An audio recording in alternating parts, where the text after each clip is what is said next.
Hey, what's up guys? Coach Adrien here for this week's edition of Adrien's House of Pain.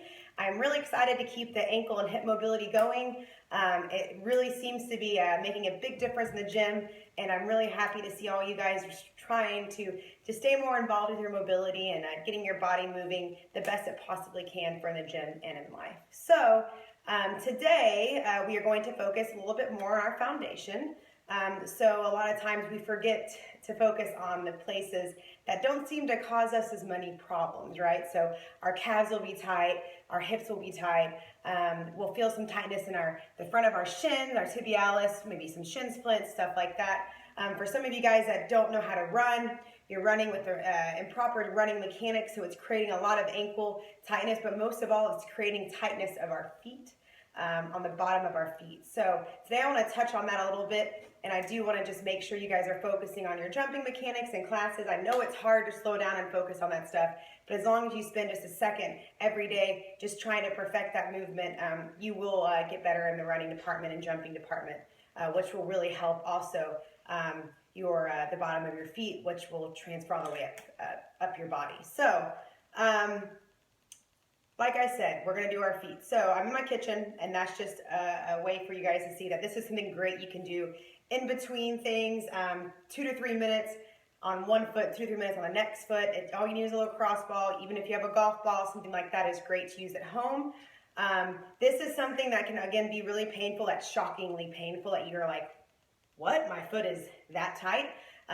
Usually if you start to roll out your feet and you feel that that tightness is pretty intense, it's a good sign that that's affecting your calves and your ankles and all the way up your body. So if you do feel that, just make sure you focus on the fact that you don't want to cause so much pressure that you could possibly bruise a muscle. So we want to be really careful to make sure that the pressure that we're putting on the bottom of our foot is not over what it should be. So all I'm going to do, I'm simply going to move my phone a little bit lower so you guys can actually see what's going on here.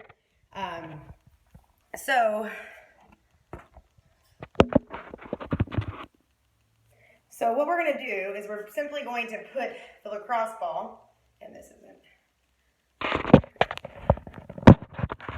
How weird is this? All you see is my feet. So we're simply going to put the lacrosse ball on the bottom of our foot. So I want you to lean up against the wall because I want you to put pressure on that wall so you can actually take the pressure off of this leg you're standing on, which would be my right leg, and put it more on the left leg. So you can lean over to the side that you're actually trying to put more body weight on. Again, you can lean more to the right side, but just know that you do want some pressure on the bottom of this foot. So what I like to focus on is I like to focus on the fact that there's 3 different parts of the foot. So you have that bottom outer part right here where that arch is. You have the center on the bottom, and then you also have the side, right? So side, center, arch, right, Julie? So I like to focus on making sure, I hit from the very top of that arch area all the way to the bottom, and I go back and forth like so. And if I find an area that's kind of really bothering me, I'll stay there and do some big circles or go back and forth like so.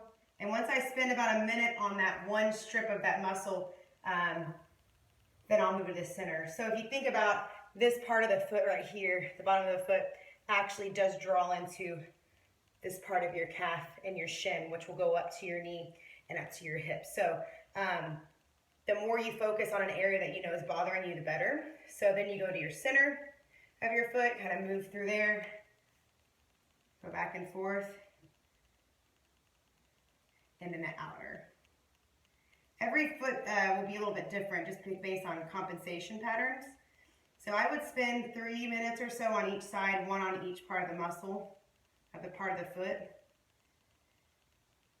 When you get done, I challenge you to kind of just extend your calves and kind of see if it feels different. For me, what's really funny is I actually usually get more definition in my calf after I do it. It's like the muscles can actually activate my calves.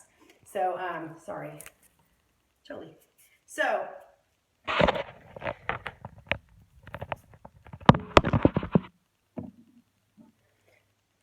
after you do some, that kind of mobility of the foot, I always recommend also then standing on one foot for 30 to 45 seconds on each side, alternating, doing a few rounds of that to get the new muscles that you've loosened up activated.